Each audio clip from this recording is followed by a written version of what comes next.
আসসালামু আলাইকুম ওয়া রাহমাতুল্লাহ। আজ আমরা ইয়া জাল জালালি ওয়াল ইকরাম এর ৮টি ফজিলত জানব ইনশাআল্লাহ। আল্লাহ তাআলার নাম ও গুণাবলীর মধ্যে ইয়া জাল জালালি ওয়াল ইকরাম অন্যতম গুরুত্বপূর্ণ একটি নাম, যার অর্থ হল হে মহাসম্মান ও মহামর্যাদার অধিকারী। এই পবিত্র নামটি আল্লাহর মহিমা, গৌরব ও করুণার প্রতীক। এই দোয়া পাঠ করলে বান্দা আল্লাহর মহিমা স্বীকার করে এবং তার দয়ার দরজায় নিজেকে সমর্পণ করে। এই ভিডিওতে আমরা ইয়া জাল জালালি ওয়াল ইকরাম পাঠের ৮টি ফজিলত নিয়ে আলোচনা করব।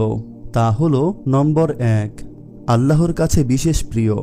ইয়া জাল জালালি ওয়াল ইকরাম আল্লাহ তাআলার গুণবাচক নামগুলোর মধ্যে অন্যতম, যা তার মহিমা ও সম্মান প্রকাশ করে।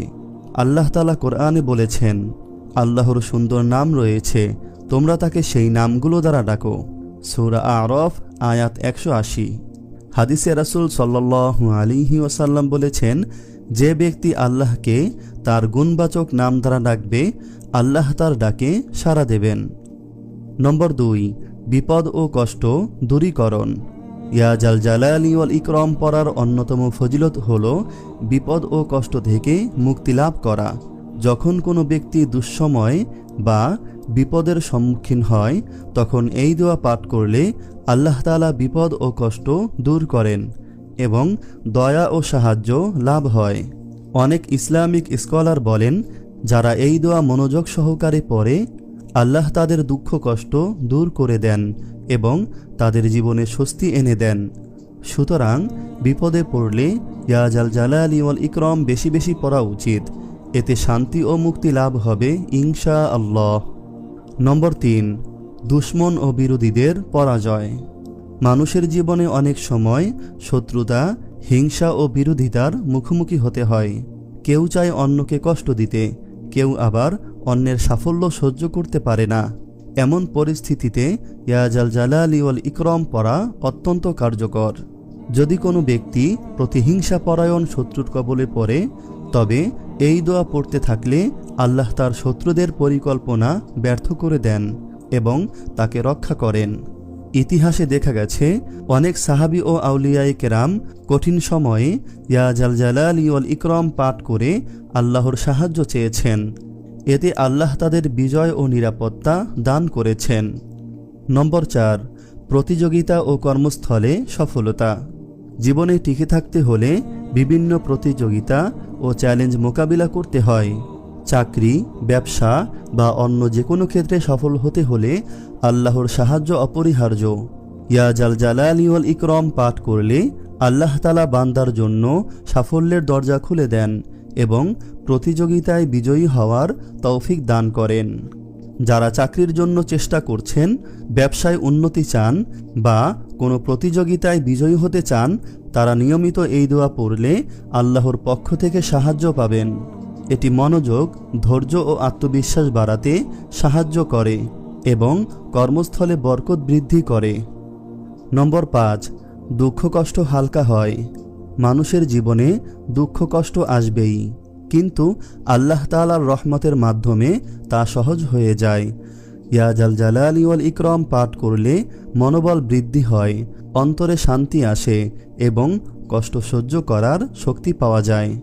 যারা হতাশায় ভুগছেন, দুঃখে আছেন বা কোনো মানসিক চাপের মধ্যে রয়েছেন, তারা বেশি বেশি এই দোয়া পড়লে আল্লাহ তাদের কষ্ট হালকা করে দেবেন, কারণ আল্লাহই একমাত্র ত্রাণকর্তা এবং তিনি তার বান্দাদের কষ্ট দেখে নীরব থাকেন না। নম্বর ৬, অর্থনৈতিক উন্নতি। আর্থিক সংকট দূর করা এবং জীবিকার উন্নতি অর্জনের অন্যতম উপায় হল আল্লাহর উপর ভরসা করা ও তার কাছে সাহায্য চাওয়া। ইয়া জাল জালালি ওয়াল ইকরাম পাঠ করলে আল্লাহ তাআলা রিজিকের দরজা খুলে দেন এবং অর্থনৈতিক সংকট দূর করেন। এই দোয়া পাঠ করলে ব্যবসা বাণিজ্যে বরকত হয়, চাকরির সুযোগ তৈরি হয় এবং অপ্রত্যাশিতভাবে অর্থের ব্যবস্থা হয়। যারা আর্থিক কষ্টে ভুগছেন, তারা এই দোয়া বেশি বেশি পড়লে ইনশাআল্লাহ সহজ সমাধান আসবে। নম্বর ৭, গুনাহ মাফ হয়। মানুষ ভুল করে, গুনাহে লিপ্ত হয়, কিন্তু আল্লাহ তাআলা অসীম দয়ালু ও ক্ষমাশীল। যদি কোনো বান্দা আন্তরিকভাবে ইয়া জাল জালালি ওয়াল ইকরাম পড়ে, আল্লাহ তার গুনাহ ক্ষমা করে দেন এবং তাওবার দরজা খুলে দেন। এই দোয়া পাঠ করলে অন্তর নরম হয়, গুনাহ থেকে দূরে থাকার তৌফিক পাওয়া যায় এবং আল্লাহর রহমত লাভ করা যায়। যারা নিজেদের পাপ থেকে মুক্তি পেতে চান তারা বেশি বেশি ইয়া জাল জালালি ওয়াল ইকরাম পড়লে ইনশাআল্লাহ আল্লাহ তাদের ক্ষমা করবেন। নম্বর 8, আত্মবিশ্বাস ও সাহস বৃদ্ধি। জীবনে সফল হতে হলে আত্মবিশ্বাস ও সাহস থাকা জরুরি। অনেক সময় মানুষ ভয়, হতাশা ও অনিশ্চয়তায় পড়ে যায়, যা তার অগ্রগতিতে বাধা সৃষ্টি করে। ইয়া জাল জালালি ওয়াল ইকরাম পড়ার মাধ্যমে অন্তরে দৃঢ়তা আসে, ভয় কেটে যায় এবং আত্মবিশ্বাস বৃদ্ধি পায়। এই দোয়া পাঠ করলে অন্তরে শক্তি ও সাহস জন্মায়, কঠিন পরিস্থিতিতেও মনোবল অটুট থাকে এবং জীবনের বিভিন্ন পরীক্ষায় দৃঢ়ভাবে সামনে এগিয়ে যাওয়ার তৌফিক পাওয়া যায়। যারা ভয়, ভীতি বা আত্মবিশ্বাসের অভাবে ভুগছেন তারা নিয়মিত ইয়া জাল জালালি ওয়াল ইকরাম পড়লে ইনশাআল্লাহ তাদের মনোবল মজবুত হবে। আল্লাহ তাআলা আমাদের সবাইকে বেশি বেশি ইয়া জাল জালালি ওয়াল ইকরাম পাঠ করার এবং এর ফজিলত হাসিল করার তৌফিক দান করুন, আমিন। আপনি যদি এরকম ভিডিও আরও পেতে চান তাহলে এই চ্যানেলটি সাবস্ক্রাইব করে পাশে রাখা বেল আইকনটি অন করে দিন।